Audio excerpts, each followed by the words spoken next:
जय श्री कृष्णा दोस्तों। आप सभी को पहले श्री कृष्ण जन्माष्टमी की बहुत बहुत शुभकामनाएं। आज मैं आपको जन्माष्टमी की व्रत कथा सुनाने जा रहा हूँ। तो दोस्तों पहले लाइक करिए, शेयर करिए, कमेंट करिए और बेल आइकन की घंटी भी जरूर दबाइए, सब्सक्राइब जरूर करिए। तो चलिए शुरू करते हैं। स्कंद पुराण के अनुसार द्वापर युग में राजा उग्रसेन मथुरा में राज करते थे। राजा उग्रसेन को उनके ही पुत्र कंस ने गद्दी से राज्य हड़प लिया। कंस की एक बहन देवकी थी, जिसका विवाह वासुदेव नामक यदुवंशी सरदार से हुआ था। कंस अपनी बहन देवकी से बेहद प्रेम करता था। जब देवकी की शादी वासुदेव जी से हुई तो कंस खुद रथ हाँकता हुआ बहन को ससुराल विदा करने के लिए गया।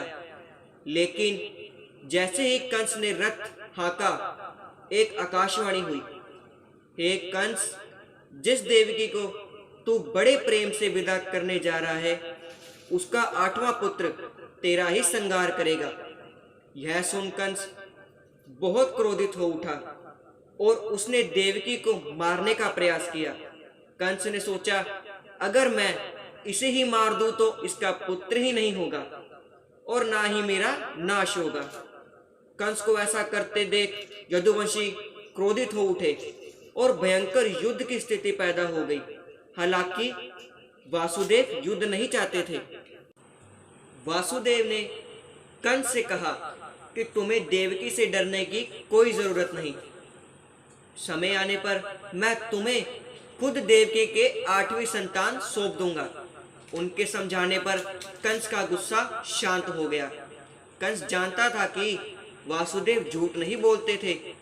कंस ने वासुदेव जी की बात मान ली और वासुदेव व देवकी को कारागार में बंद कर दिया और सख्त पहरा लगवा दिया।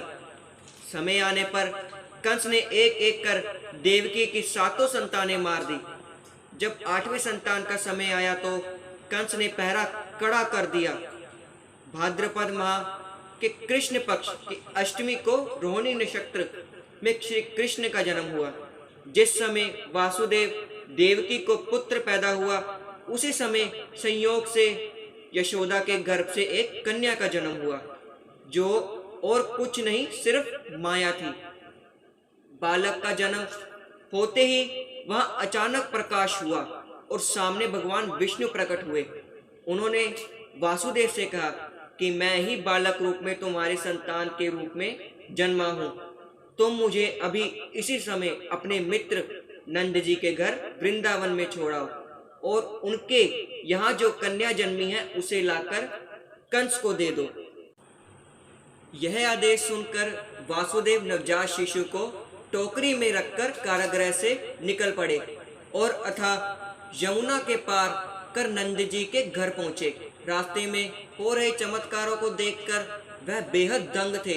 जैसे पहरेदार अपने आप सो गए, उनके हाथों से बेड़ियां अपने आप ही खुल गई।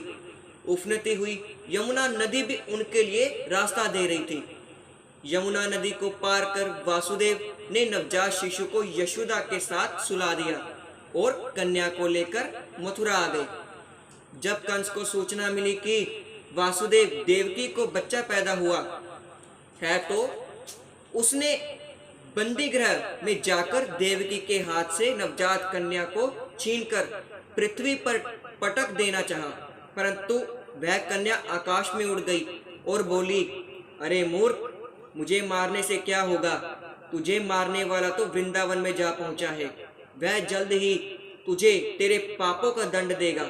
यह सुनकर कंस बेहद क्रोधित हुआ। उसने कई बार बालक कृष्ण को मारने का प्रयास किया, लेकिन ऐसा कर नहीं पाया। अंत में जब भगवान कृष्ण युवावस्था में पहुंचे, तब उन्होंने कंस का वध किया। तो इसी के साथ दोस्तों ये हमारी जन्माष्टमी कथा संपूर्ण होती है। जो यह कथा सुनेगा, श्री कृष्ण भगवान उन पे सदैव अपना आशीर्वाद बनाए रखेंगे। तो दोस्तों इसी के साथ मैं आपसे विदा लेता हूँ। लाइक करिए, शेयर करिए, कमेंट करिए, सब्सक्राइब भी जरूर करिए, बेल आइकन की घंटी दबाना बिल्कुल मत भूलना। हाथी घोड़ा पाल की जय, कन्हैया लाल की जय। श्री कृष्णा दोस्तों।